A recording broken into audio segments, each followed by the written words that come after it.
Okay, guys, we might be on the edge of nuclear war, and you may be wondering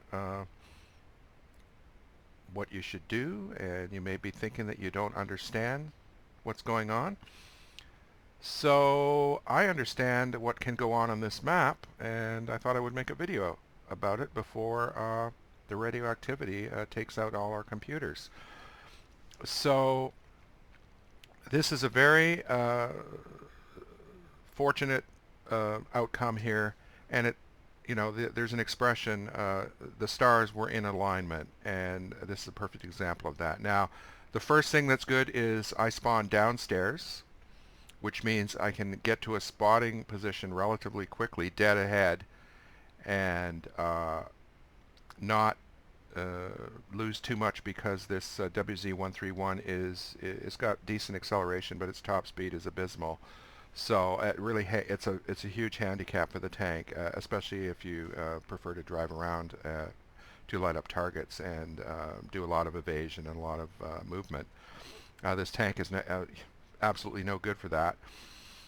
The second thing is I'm platooned with an E-25 that can quickly move from where he is right now to this exact spot, and we've done this kind of thing on this map on previous occasions. It works pretty good. The third thing is completely fortuitously and without any kind of request to platoon 2, it just so happens that the GSOR and the Scorpion moved to precisely the same position to be able to fire on the other flank. And I was also platooned with, where is he there? Carnivorous Cube, who's a little shy. He doesn't want people to see his pretty nice stats. That's all right, I suppose. But on the other hand, he's platooned with an E-25 that's got pretty good stats. So, he's not fooling anyone probably. Uh, what was I going to say? Okay, so as a recon guy, this is all I do in World of Tanks. Or my primary goal, 80 or 90% of what I'm trying to do is taking advantage of the spotting mechanic and doing that to the best of my ability. So the fact that the E-25, the GSOR, and the Scorpion were already in position behind me when I started lighting up targets was very favorable to us and completely unfavorable to the enemy. And this is a common thing in World of Tanks, that it's luck. It's just happenstance. It doesn't. You can't really be too upset when it happens because there's a certain random element that you have no control over, and no one is to blame. That's another thing too. And the unfortunate victim right at the start here is the M4A1 in platoon 2, who is almost up against the red line, and he's still wiped out. And he's still wiped out even though I'm driving a tank whose top speed is 10 kilometers an hour slower than it ought to be effective in this game. So I'm just going to hit the space bar here, and we're going at regular speed. And there's a point here that's important.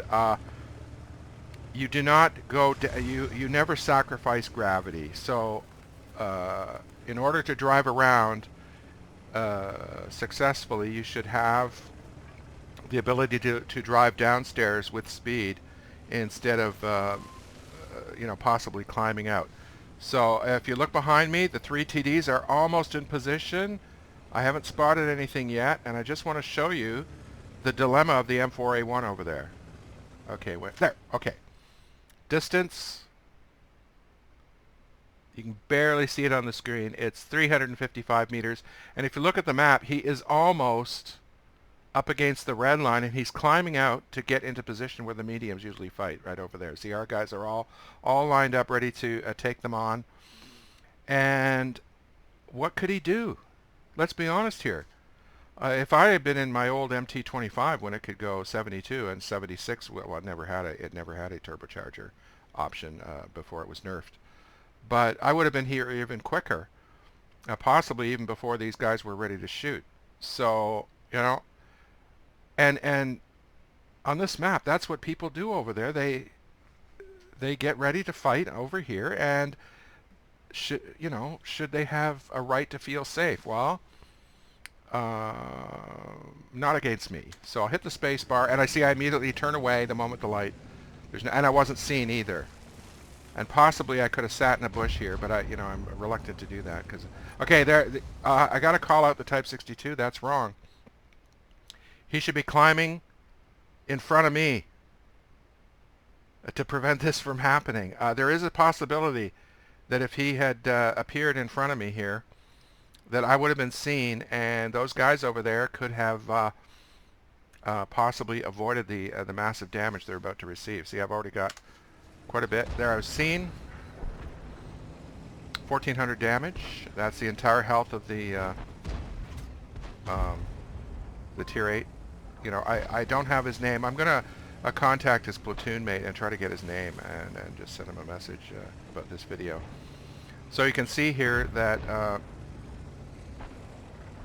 we're doing pretty good. And there is the platoon mate of the M4A1. And I'm just going to speed this up here. And I'm willing to take hits from this guy, right, in order to get more targets. I mean, he can do, yeah, not a huge amount of damage. I can take 4 of those from him, right? We've already experienced a bit of success upstairs. There, I got hit again. But he is, he's doomed there. And he's about to get hammered. And of course, my gun doesn't pin him. We didn't even scratch them.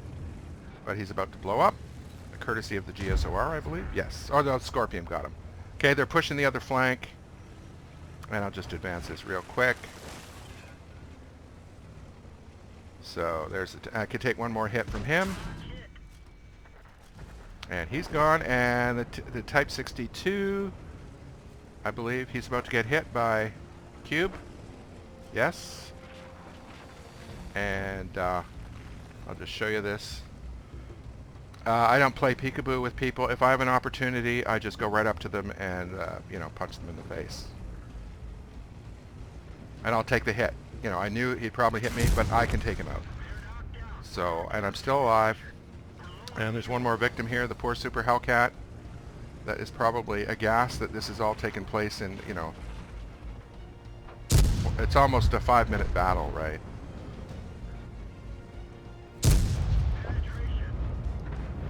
There we are. Game over.